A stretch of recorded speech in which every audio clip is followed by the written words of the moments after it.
All right, all right, all right. Welcome back, folks. It's awesome to be meeting with you guys again.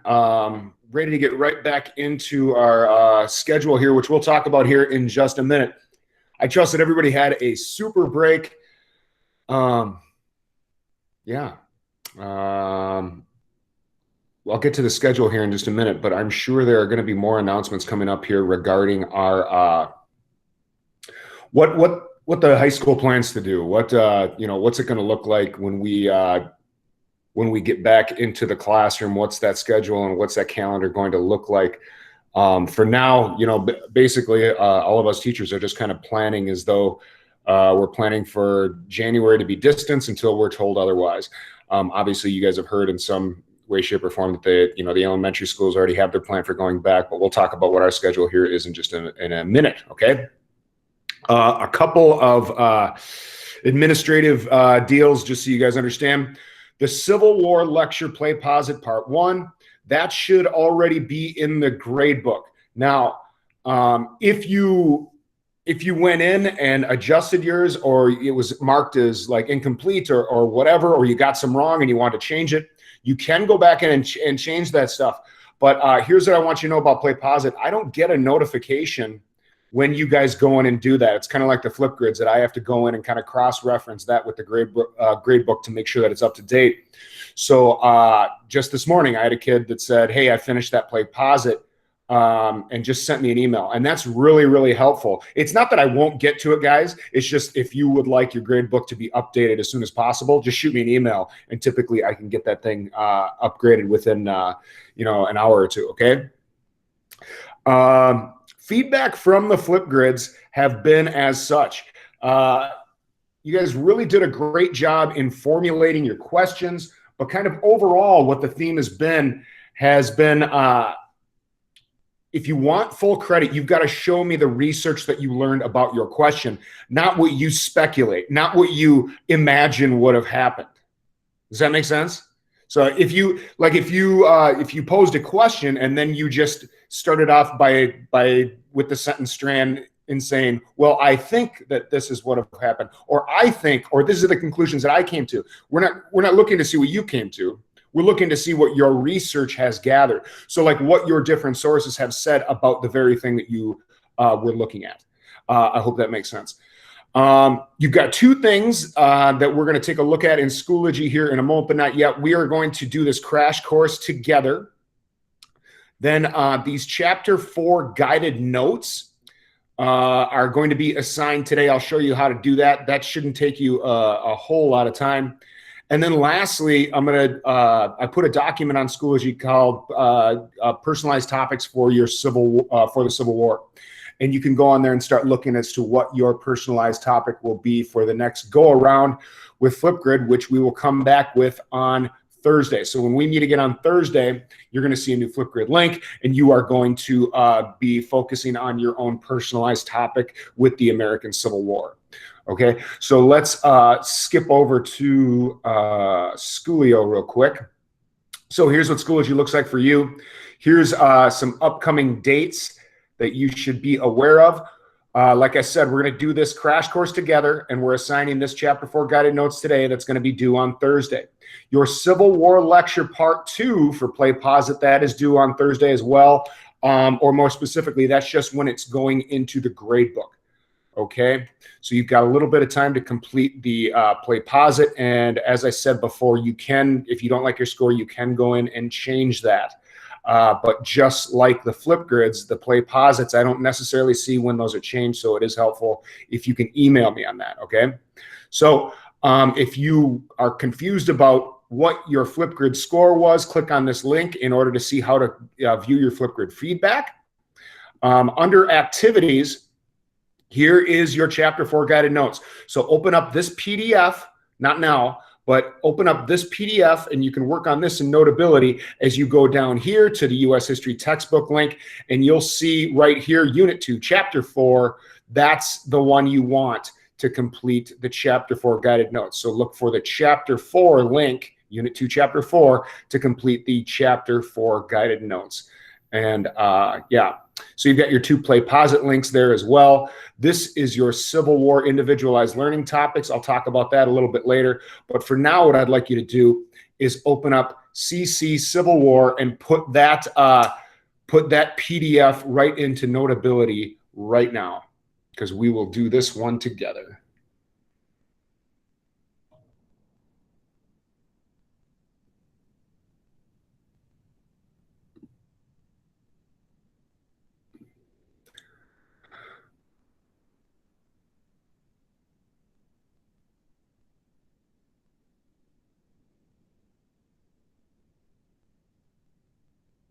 Okay, so typically what I would do is I would open up a tab and mute myself and just play this, because the resolution in the video would be a heck of a lot better, but I'm just going to play it and stop it with you so that I can review, you know, what you might have missed, okay? So first question that we're looking for here is, what 4 wars combined did not have the number of casualties of the Civil War? So we're looking for 4 wars for this first one here. Here we go. And somebody stop me if you can't hear or This is Crash Course U.S. History, and today we come at last to the Civil War, the conflict that in many ways created a nation. So here's what you won't be getting today. We will not be describing battles and tactics. If that's your bag, might I suggest Ken Burns, or if you prefer books like 1,000 authors, my favorites being James McPherson and Shelby Foote. And number 2, we won't be bashing and or praising Abraham Lincoln very much, although we do have multiple Lincolns here because we've heard that's good for ratings. I mean, to watch or read certain accounts, you would think that the Civil War was a lengthy chess game played by Abraham Lincoln against his cunning opponent, Abraham Lincoln. But of course, there were other people involved. We are going to quote a fair bit of Lincoln, though, because, you know, that won Tony Kushner an Academy Award nomination. 3, we won't be claiming that the Civil War was somehow secretly about something other than slavery, because that is just so early 20th century. And number 4, there will not be a lot of jokes today, because ha, ha, ha, ha, 700,000 people died. Mr. Green, actually only 680,000 people died. Yeah, it depends on how you count, you sniveling little ghoul. But recent estimates are between 680,000 and 800,000 total casualties, deadlier for Americans than the American Revolution. The American Revolution, and you can go shorthand here. You can just go WW1, WW2, and Vietnam combined. Okay, so for Americans, obviously the death toll in World War I, World War II, that's in the millions, but by most accounts, all people will agree that at least 600,000 people died. And I was just looking this up this morning about how many Americans have died from COVID. That's in the 300,000s. And obviously there's way more people alive in the United States now than there were back then. But it just kind of shows you the scope of what we're talking about here, okay? So we're on to number 2. What 4 states that had slavery did not leave the Union? Revolution, World War I, World War II, and Vietnam combined.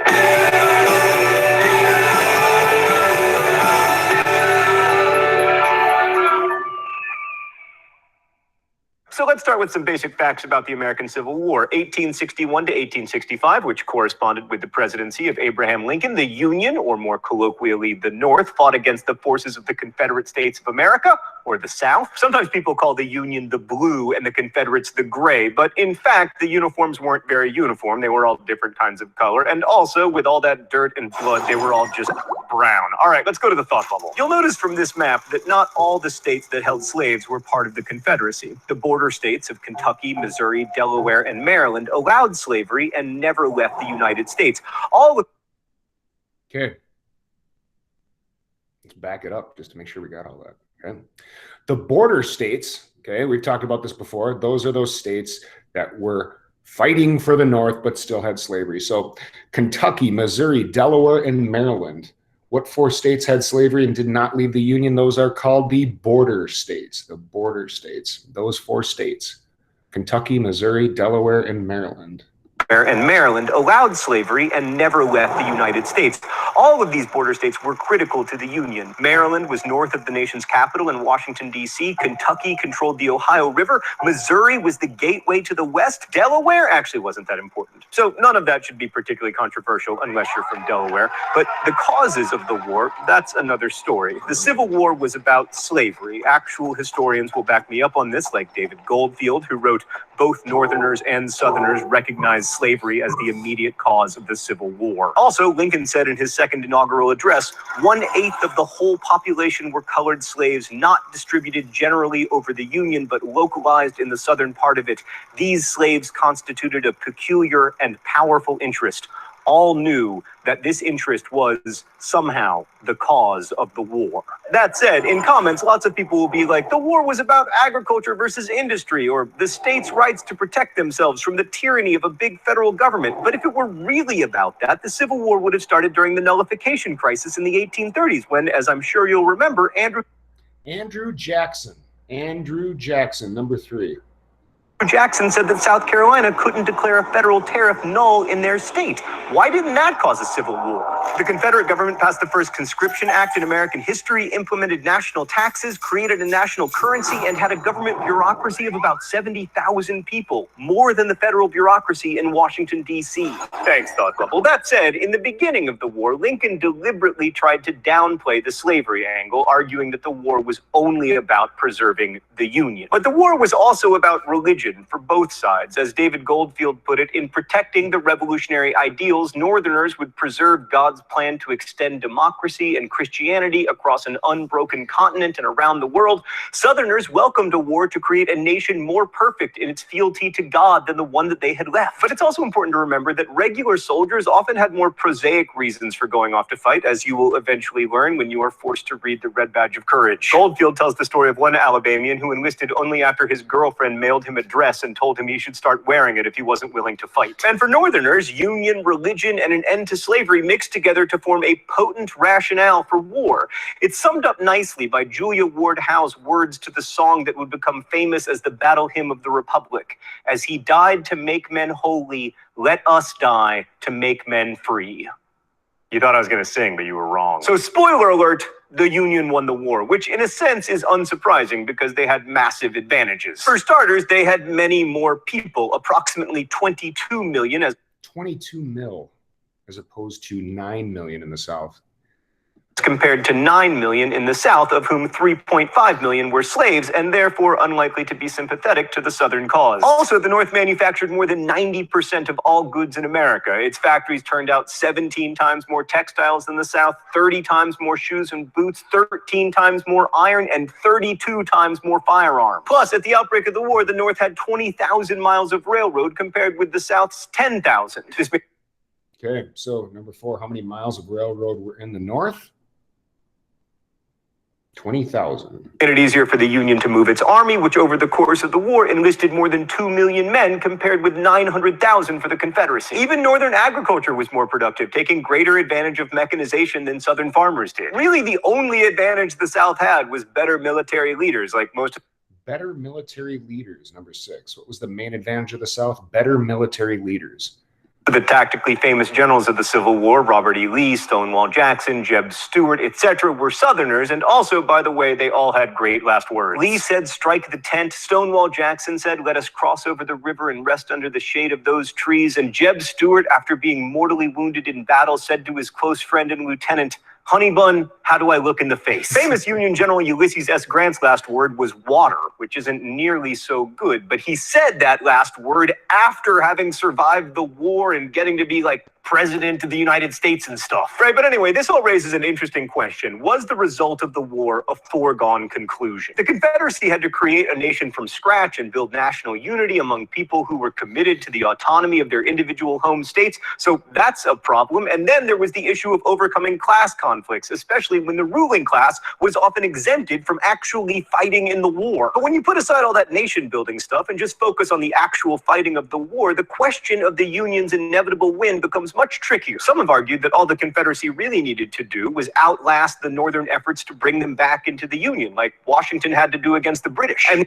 remember how we refer to that as a war of attrition? They're talking about a war of attrition here. the idea was that this war of attrition would eventually wear down Northern resolve, but there were two problems with this theory. First, the North had such superiority in its resources that it would take a long time to wear down. Secondly, fighting a war of attrition would be costly to the South as well, and their resources would be depleted long before the North's. Oh, it's time for the mystery document? The rules here are simple.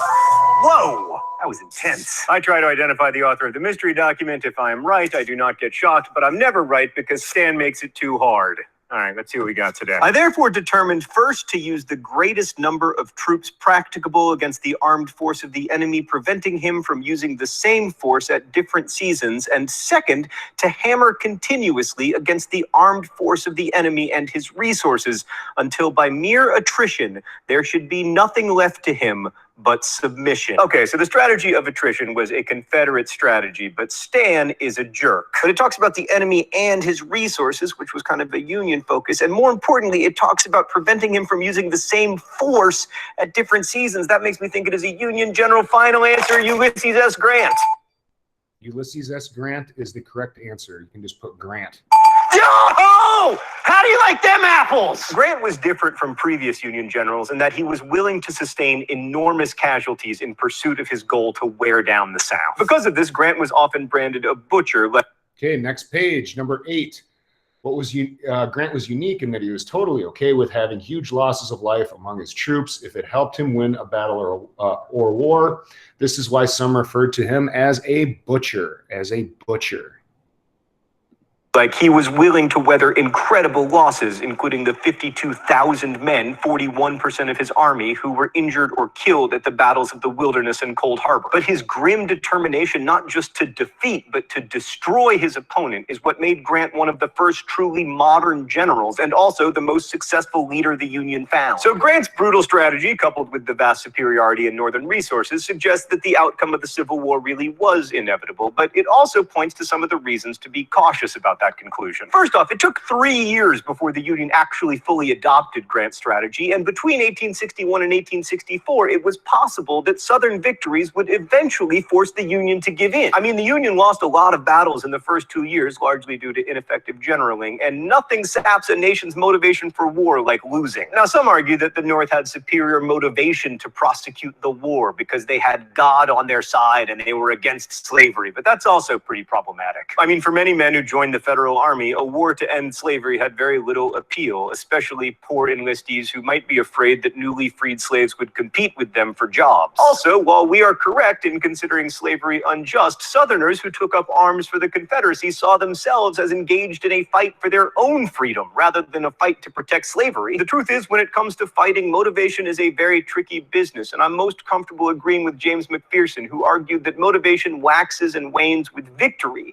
and that the outcome of the war was contingent on a number of turning points. And we're just going to discuss two of the most important: July 1863 and August 1864. July 1863 saw two of the most important Union victories in the whole war. In the Western Theater, General Grant laid siege to and captured Vicksburg, Mississippi, thus giving the Federals control of the lower Mississippi River. I mean, by then the North already had New Orleans, which made it pretty much impossible for the Confederates to ship cotton or anything else along the Mississippi River. After that, Grant was able to turn his attention to the east with the aforementioned hammering of the enemy and their resources. More famously, especially in the eastern part of the United States, the first 3 days of July 1863 saw the Battle of Gettysburg in Pennsylvania. This was General Lee's furthest major offensive in the North, and had he won the battle, it is likely that panic would have set in places like Philadelphia and maybe even New York. Actually, panic did overcome New York in draft riots. That's number 10, draft riots. I think I missed number 9 for you. Sorry. How many years passed before the Union adopted Grant's strategies? 3. And the war was only 5 years long. But so number 9 is 3, and number 10 is the draft. So if you want to look up, if you've ever seen the gangs in New York, and I talked about this in my lecture, but the New York draft riots were basically the result of people in New York being upset that they were going to be drafted into the army, and they did not act so nicely. They went around lynching any African American that they could find in the streets of New York. So the idea that racism only existed in the South, not true. So here we go. Number 11, the capture of Atlanta was more of a big deal than a military conquest because it had to do with what political event happening at that time? that killed more than 100 people and only ended after troops from Gettysburg were called in. I'm not going to go into detail about either of these battles, but they shifted the tide of the war in favor of the North, although not enough to bring the war to a quick end. Confederate forces would never again threaten a northern city. August 1864 saw another turning point that really spelled the doom of the Confederacy, and that was when Union General Sherman took Atlanta. Atlanta was a railroad hub and manufacturing center, but its capture was more significant politically than militarily, because it happened close to the election of 1860. Election of 1864, number 11, the election of 1864. A lot of people don't know that Lincoln had to run for election in the middle of this war, okay? Re-election, excuse me. And he thought that he was going to lose. And that American election was really the last time that the Confederate States of America could have won the Civil War. It's easy to forget this, but Lincoln actually had to run for re-election during the Civil War. And by the summer of 1864, the war was pretty unpopular, and it looked like Lincoln might lose. The capture of Atlanta changed public opinion about Lincoln, and it meant that his Democratic opponent and former top general, George McClellan, didn't stand a chance of winning, which was really significant for the war because Lincoln was committed to ending it with a Union victory, and McClellan, I think it says a lot about American history that in the end, the war's outcome was ensured not just by military victories, but by a political one. Next week, we'll examine the effects of the Civil War and the enduring questions that have arisen out of it, such as who exactly freed the slaves. But until then. All right. So, did we get through everything that I had on this list? Okay, so we talked about the feedback from Flipgrids. We talked about the crash course of Civil War. We talked about Chapter 4 guided notes. Oh, I suppose I probably should have asked, does anybody have any questions from the crash course sheet? Any number that you need help with?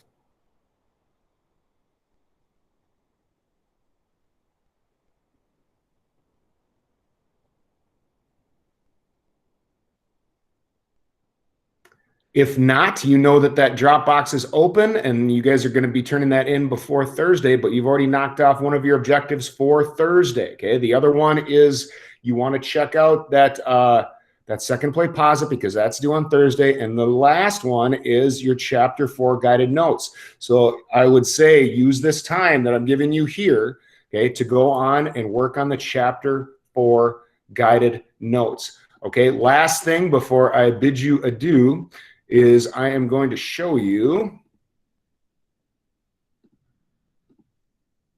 Let's take a look at this. Civil War topics under the individualized learning topics, okay? So I want you to just take a glance at this before we meet up again on Thursday to kind of come up with an idea of what you want to do your individualized learning topics on, okay? You've got some, you're going to start out with military topics. So if you've got something that you're interested in, militarily, that's going to be up here.